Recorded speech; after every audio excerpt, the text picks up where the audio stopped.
Morning. We're on a sort of little treasure hunt this morning. It's a cold, frosty morning. Not as cold as it was when we visited Dragon Rock. So we're on the foreshore of Altona. It's low tide, and somewhere ahead in the gloom is an old shipwreck. Well, not a shipwreck so much as a scuttled boat, and it's somewhere out here in the dark.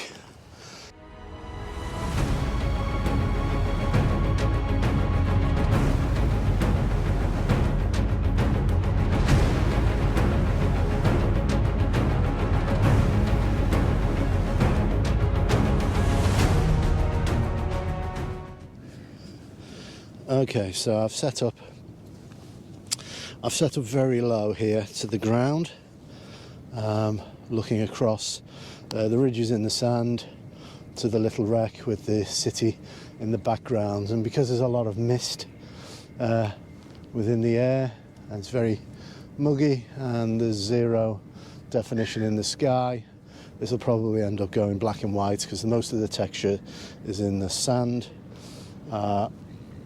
So that's what we're probably going to aim for today.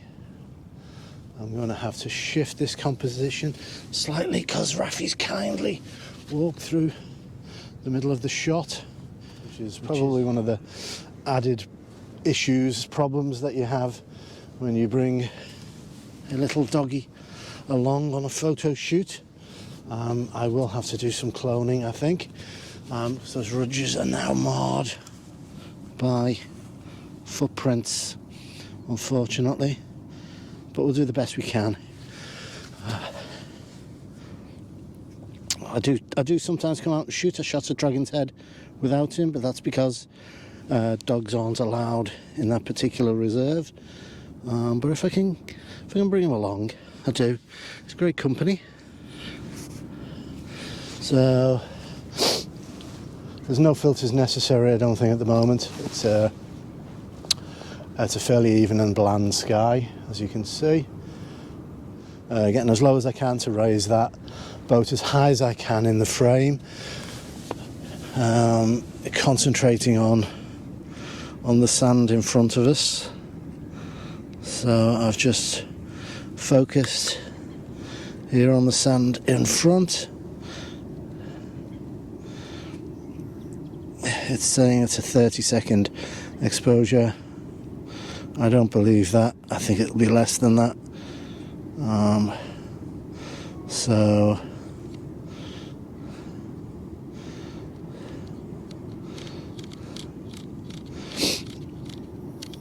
I'm going to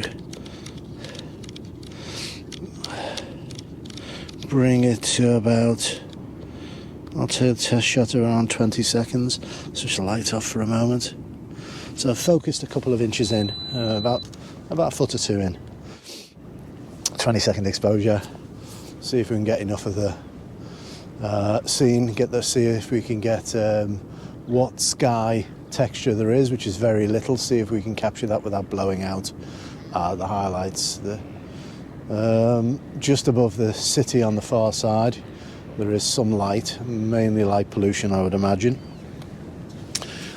So let's have a little look at that. Yeah, that's okay. That's well exposed.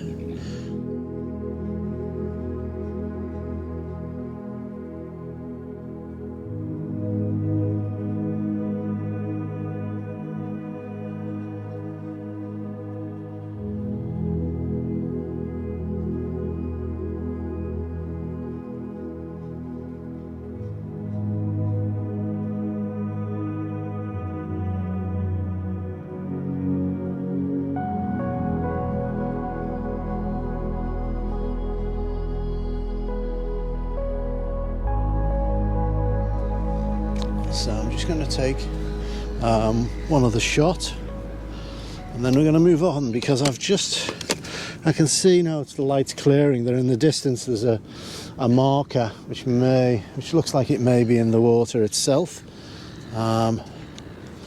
So that would excite me. So what I'm attempting to do with this shot is get a little higher so I can look down on the boat somewhat. And I'll photograph it from this angle. There is some water that leads off from the left of the boat through to the right, which joins the main channel. So I'm trying to use that as an emphasis. It's almost a zigzag, it's not quite. But it does help lead you through the image. So that looks about right. I'm going to focus on the boat itself. I probably need to come down a touch.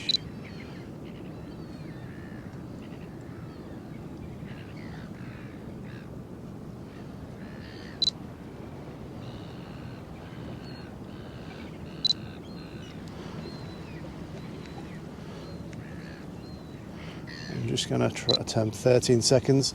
I may use a grad filter. I'm just going to see how this goes. Although it's quite uniform and grey, there is some light happening in the sky. No colour, but some light and some interest.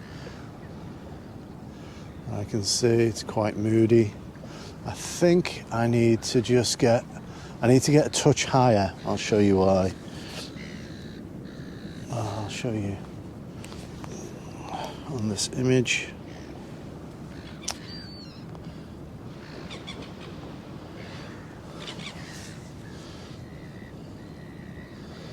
So as we can see here,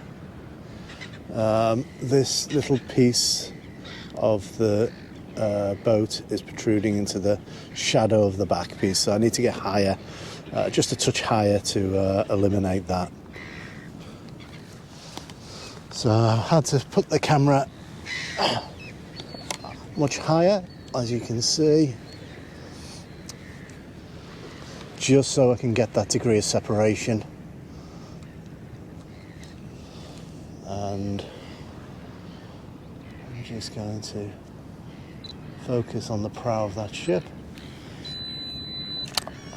So at the moment, I've probably got about just under half land and a little touch more of the sky.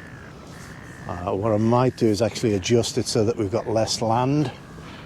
I'm just going to check the exposure on that because the light is rising. So yep, that's just about right at 13 seconds, but I think I might have to adjust settings shortly. So I'm just raising the camera up slightly so that we get more sky and see if we can pull out some of the drama.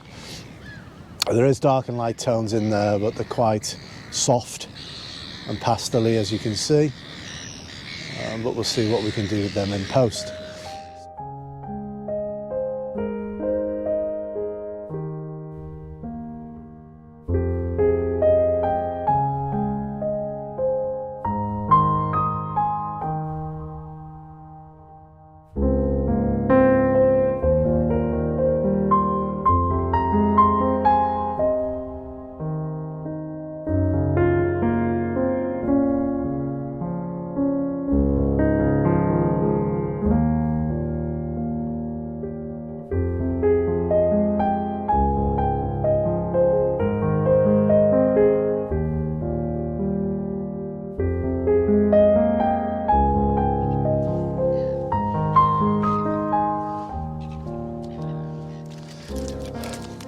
The likes of Thomas Heaton, he would be able to pull magic out of this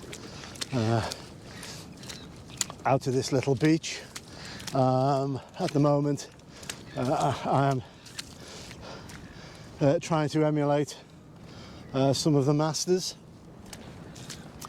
and do the best that I can with the conditions that we've got. But it is a wonder to be out. We've got one pink cloud, and so sunrise is happening. That lone pink cloud. I've got, see what we've got to, and now it's gone. That's how fleeting it can be, isn't it? Walking from one composition to the other, and the one tiniest flicker of light that you have, and it's snuffed out in a second. But that's landscape photography for you.